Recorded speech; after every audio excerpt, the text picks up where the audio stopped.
Welcome to టీవీ11 నా పేరు శాంతి. ఢిల్లీలో జరిగిన గ్యాంగ్ రేప్ ఆగ్రహ జ్వాలలు నగరంలో రేగుతున్నాయి.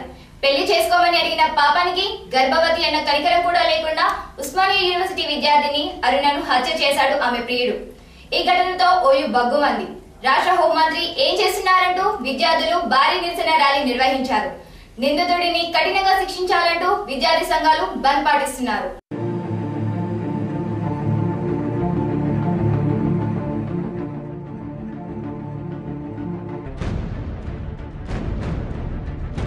మళ్లీ అదే మోసపూరిత ప్రేమ కథ.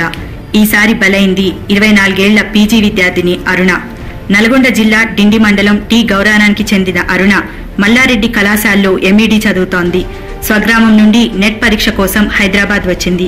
ఉస్మానియా యూనివర్సిటీలో ఎంఏ తెలుగు చదువుతున్న శివకుమార్ ను కలిసేందుకు ఉప్పుగూడ రాజీవ్ గాంధీ నగర్లోని అతని ఇంటికి వెళ్లింది.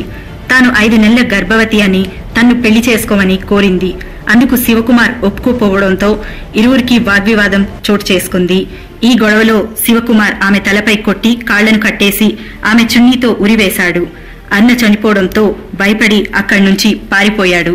క్రిస్మస్ వేడుకలకు మెదక్ వెళ్లిన శివకుమార్ తల్లిదండ్రులు ఇంటికి వచ్చి తిరిగి చూసేసరికి మృతదేహం కనిపించడంతో పోలీసులకు సమాచారం ఇచ్చారు. శవ పరీక్ష నిర్వహించగా చున్నీతో ఉరి బిగించడం వల్లే ఆమె మరణించిందని, శవంపై ఏ ఇతర గాయాలు లేవని ఫోరెన్సిక్ నిపుణులు నిర్ధారించారు. ఈ విషయం తెలుసుకున్న ఓయూ ఆగ్రహానికి గురైంది. విద్యార్థి సంఘాలు రాస్తారోకోలు నిర్వహించాయి.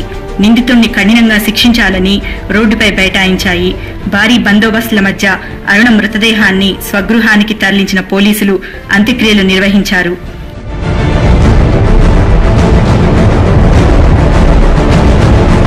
ఇది ఈ రోజు స్పెషల్ స్టోరీ. మిగతా వివరాల కోసం న్యూస్ అప్డేట్ కోసం ప్రపంచం ఏ కోణం నుండి అయినా www.tv11hyderabadnews.com లాగిన్ కావచ్చు. మరియు యూట్యూబ్ లో కూడా TV11 హైదరాబాద్ న్యూస్ చూడవచ్చు. This is Shanti signing off. Bye bye. Take care.